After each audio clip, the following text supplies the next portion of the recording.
Here we have Des Tracy's recently discovered William Camp tenor flute or flute d'amour, made in probably the late 1830s, although it's just possible that it's a bit later than that, in that Camp carried on working for quite a long time after 1840, but according to such information as we have, in partnership with somebody called Gover or Gover, and this stamp is just W Camp. They were at the same address as a partnership, so who knows, by rights the stamp should indicate that it's a pre-partnership flute, but they were a bit erratic sometimes with these things in the 19th century. So it's made of boxwood with ivory rings and crown, and the keys are probably silver. It's a little hard to tell. They're a little bit on the yellow side for sterling silver. It may be a slightly debased alloy of silver, a little bit lower than sterling, a bit more copper in it, or possibly a very white German silver, but I think that's unlikely this early. The very, very pale white German silvers, which are nickel silver, came much later. So, who knows? And who knows quite what the purpose of this flute was. It's a tenor flute or flute d'amour, but pitch-wise, it's somewhere between modern A440, B flat and B. It's nearer B than B flat. But of course, they weren't working to current pitch standards then, and who knows what it was targeted on. It has no tuning slide, so it's only got very, very limited tunability by putting a few millimeters on the tenon. Because it's boxwood and it has warped a fair bit, it's got quite a curve in it through all three joints that way, and there's also one that way, so all three joints have got some curvature. Not enough probably to affect the intonation that much, if at all, but the bore has ovaled and probably shrunk, and that could well affect the intonation, and it probably affects the pitch. If the bore's shrunk a fair bit, that would raise the pitch, and so it's hard to tell it's impossible to tell what pitch it was actually targeted for, either nominal tonality or target reference pitch for A. Anyway, it's just come back from a renovation by John Dodd, and it's playing really quite nicely. I've been playing it quite a bit now, and it's actually started to play better as I've been making my demo videos during the evening. This is the last element, but I'm going to put it first in the video. So I'm going to just go through, do a little bit of scale and tone and intonation demonstration with it.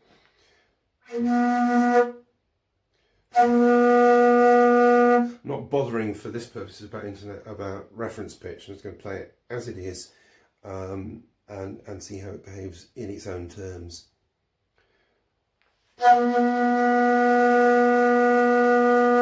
So that bottom six finger note, D fingering, whether you want to call it a B or a B flat nominally, who knows. But anyway, the D, I'm going to refer to the fingerings, the note names, as if it was a D concert flute. So it's a pretty nice strong low D.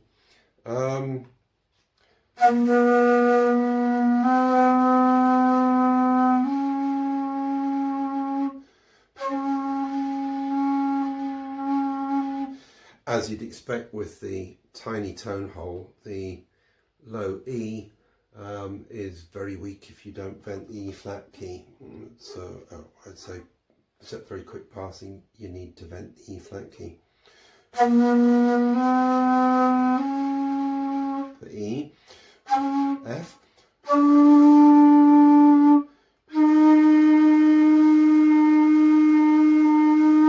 so again, mid-19th century flute, you would expect to vent the F key for F sharp, and it does help.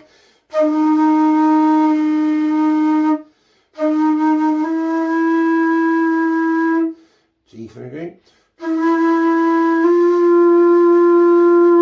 G sharp,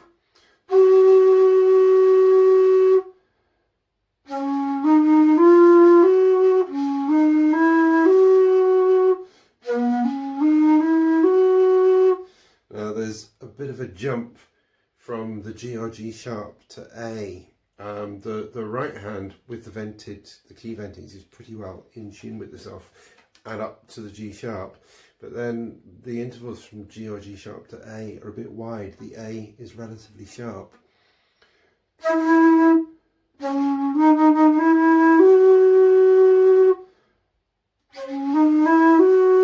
can lip it in to some extent.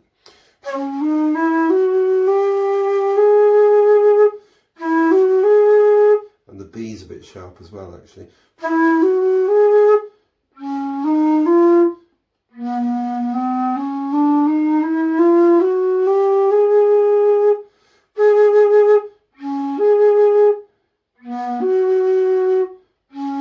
But it's the A that's worst. You can actually shade them down with cross fingering. Rather veils the A, but it brings it into pitch. Pitch-wise, that sounds much better, doesn't it?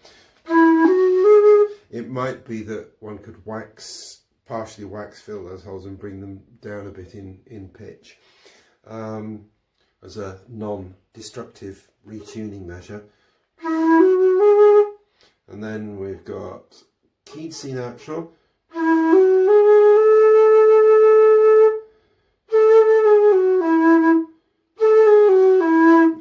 hear that there, the drop from the A to the G.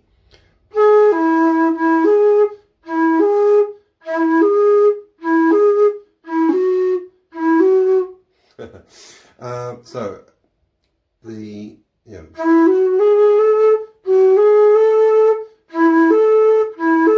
the G to C is not bad.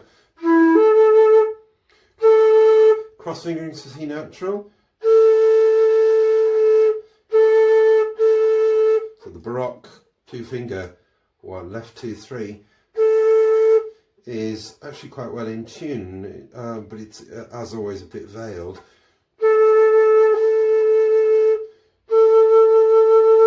The normal 19th century one, middle left hand 2, right 1, 2, 3 with or without the E flat key.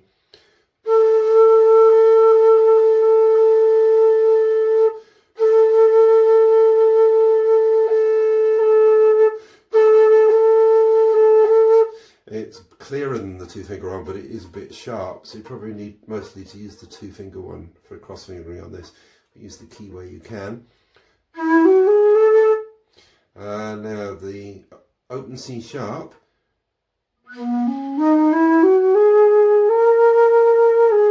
So I automatically go to vent the key. And as usual, the unvented all fingers off C sharp is pretty flat, but if you vent the C key, it's pretty good.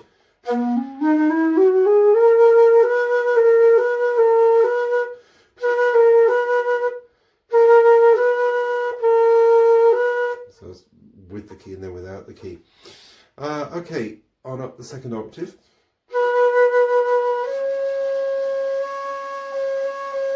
Again, typically for a mid-19th century flute, the E, it's a bit weak without the key, but it's in tune. If you vent the E flat key, it's stronger, but it goes sharp.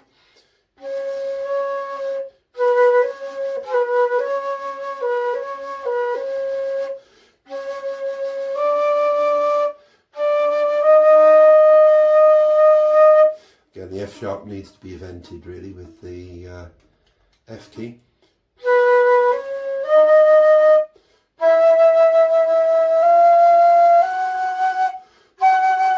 Same problem, G to A. Not quite as bad as in the second octave. In the first octave, rather.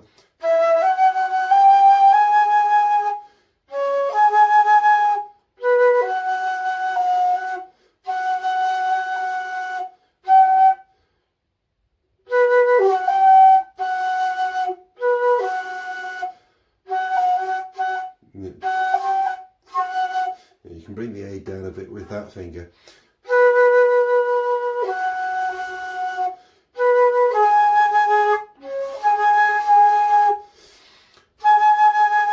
And C natural. The keyed one is actually quite good. Often on English flutes this period, the keyed C natural, the second octave, is not a good note, and you're better off with the cross fingering. But on this one, it's fine.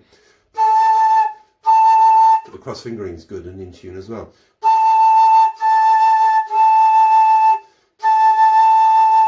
So that's left 1 and 3.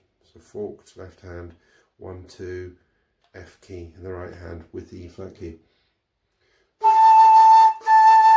And there are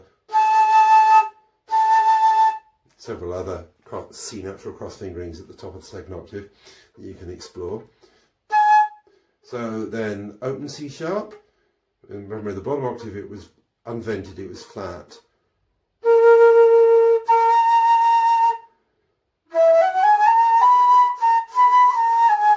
That's horrible, unvented, but it's about a quarter tone difference with the key venting. It's quite good with the so like the C natural, you can use the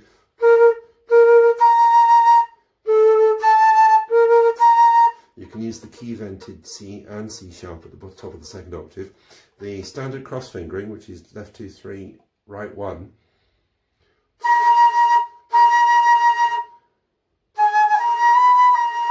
It's a nice clear note, but it's a bit sharp. If you fork the right hand, that's quite good. But only with the E flat key vented. Yeah. Okay. D needs the E flat key vented. Unlike some flutes, it does speak without it vented, but it's a bit flat.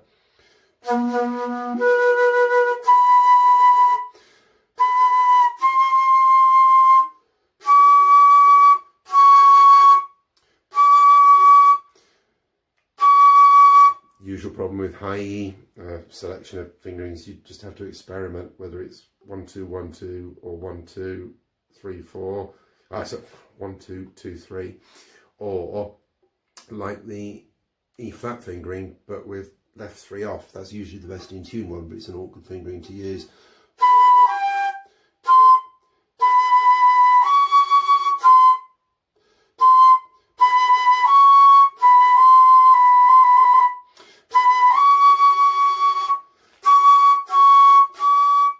Yeah, the 1, 2, 1, 2 is too sharp. 1, 2, 2, 3 is okay, but the 1, 2 G sharp, 1, 2, 3 E flat is better. Okay, F. Standard fingering is good for that. So that's 1, 2 with B flat thumb, 1, 2 F key, E flat. Then F sharp. Standard fork fingering is good. That's 1, 2, 3 left with B flat thumb and forked right with no E flat key. The alternative one where you fork left hand instead of right,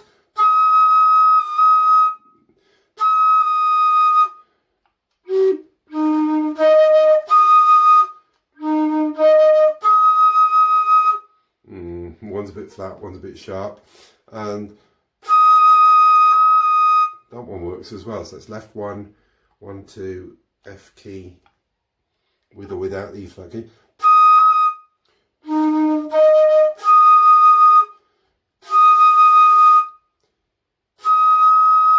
So choice of high F sharps.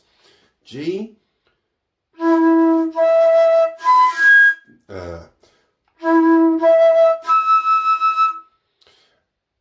It doesn't work with E flat key open. If you close the E flat key, it plays, but it's flat. But the other G fingering works with 1, 2, 3, left 3, E flat key.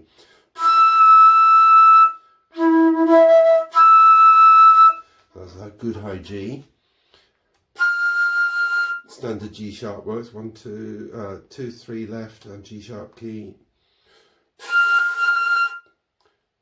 without the E flat key. High A is left 2, 3, right 1, 2, and you can use the G sharp key or not, it makes a small difference. High B flat.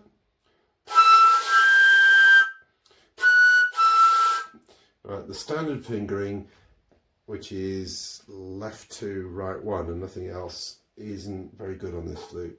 You can just about get it out, but he's not happy. But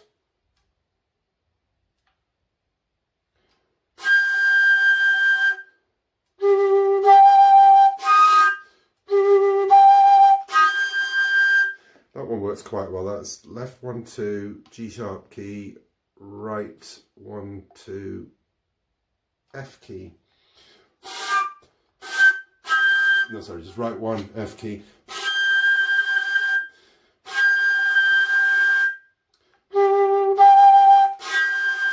With the E flat key. It's a bit flat without it. So there is a workable high B flat.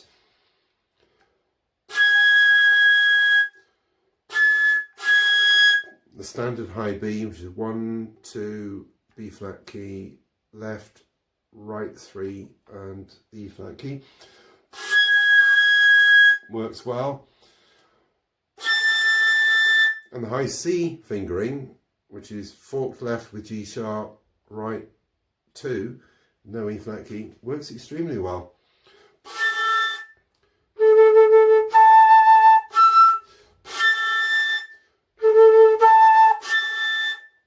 So there you are, full 3 octaves. Well, I haven't tried for the the D fingering above or the C sharp fingering above, but up to the normal top C fingering on a flute. They're all there if you want to work at getting them. Oh,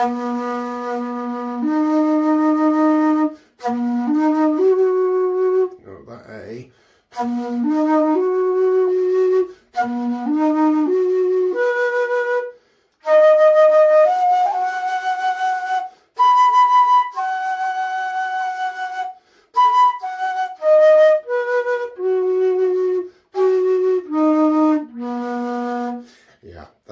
It's that discrepancy between the two hands that's the main problem. When you're actually playing, you can lip it in to a fair extent, I think, or at least I feel as I can play solo.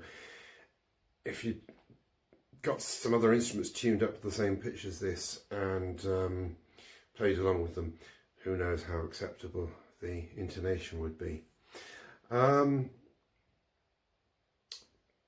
The other interesting thing about this flute, which I talk about more at the end, is that Camp was clearly doing some experimenting with this because he drilled the third finger holes very obliquely to reduce the span for the fingers. And the first finger holes in both hands they're not drilled obliquely, but they're quite undercut up tube to allow them, again, to draw the holes closer together.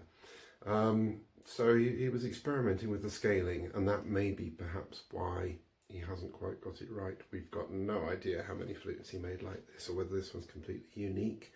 As far as I know, it's more or less unique in extant flutes. I haven't come across any other camp low flutes, below the concert D flute. So, on to some playing.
This flute's very agile and perfectly capable of fast tunes. It doesn't take a lot of air, and you know, the ornaments are all very crisp and that sort of thing. It plays nicely in that respect.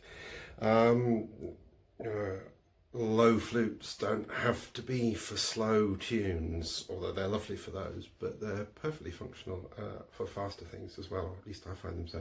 Now I thought I'd just do a little video demonstration of the difference between this Oxford Camp tenor flute and my Rudall Rose original B-flat tenor. So here they are side by side. Now obviously the Rudall Rose has got a C foot, whereas this has got a D foot. I'm talking concert pitch terminology. That's B-flat and that goes down to A-flat. If you were going to talk in transposition terminology, that's an A-flat flute. This is it an A-flat or an A flute in transposition terms, but in the way we normally talk about them with tradition. You know, traditionally, rather than modern terminology, we would say it was B-flat. D flute is a C transposition. Concert flute, same pitch as the modern flute. But anyway, so the heads of these are actually exactly the same length. The embouchure to the end of the socket for the body is exactly the same, notwithstanding the Cocoswood Rudall Rose has got a tuning slide. The wooden sections are exactly the same length. The upper body joint though, however, the left hand joint, you can see, so that's between the ivory on it, you can see that it's, well, it's about 7 or 8 millimeters shorter than the Rudall Rose one, and you can also see the difference in the finger hole spacing. It's hard to show this without some camera, but if I put the Boxwood one in front so that it would actually look wider on the camera, you can still see that if I line them up by the middle of the 3 tone holes, the Boxwood one has got a significantly narrower span. Maybe you can see it like that. It's a bit difficult to light it and not have lens distortion, but there you go. But the Rudall Rose, as I said at the beginning with the scales section, doesn't have the angled 3rd tone holes. So going on to the lower body joints, if we line those up at their up tube ends. Now you can't make a direct comparison because there's no separate foot joint for this. And it's a short foot, of course, but we can look at the scaling in the same way. So yeah, that shouldn't be too distorted. You can see that it's a much wider span on the Rudall Rose, and if I line them up at the middle tone hole, yeah, you can see just how much wider. And if I line them up at the embouchure holes, and this is the Rudall Rose with the tuning slide closed, which makes it play a bit above modern pitch, but you can see how much further down tube the 1st tone hole is than the Camp. Those are aligned at the embouchure, and you can see the Rudall Rose has got an altogether longer scale. And show the pitch difference at that setting. I'll play the 3-finger note, the G fingering.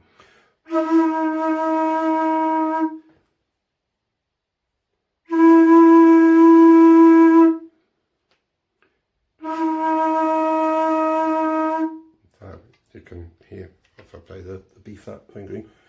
It's a bit awkward. awkward with these big flutes.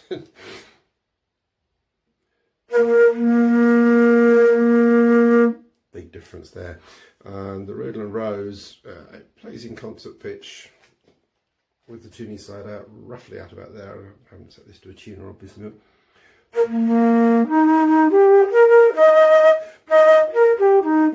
So that's approximately modern concert pitch A440 B flat compared to.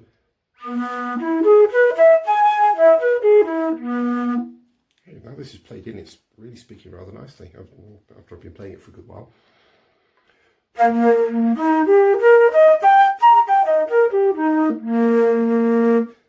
So that's the difference between them. Now, one thing that's interesting is that the head sockets match. The tenor length isn't exactly the same, but I can put the Rudall Rose head onto the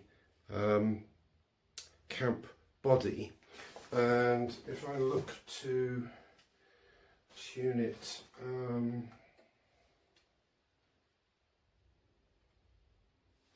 it's got to pull further out to be equivalent to, I'll do it to the piano.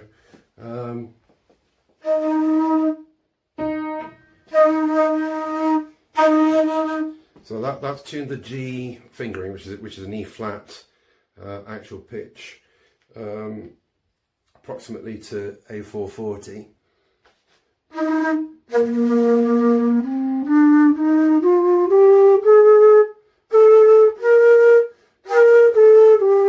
You can hear the left hand is, the right hand's all right, but the left hand is now very flat. There's too long a distance between the embouchure and the first tone holes. So there's no way that you could adapt this flute to be playable in B flat at modern pitch. Now what I can't do, unfortunately, is put a shorter head on it than its own to see whether it would work a little bit sharper if we could bring it up to B at modern pitch. That's a speculation. You'd have to have a head made for it, a shorter head made for it to be able to test that out, I think. But anyway, here we go.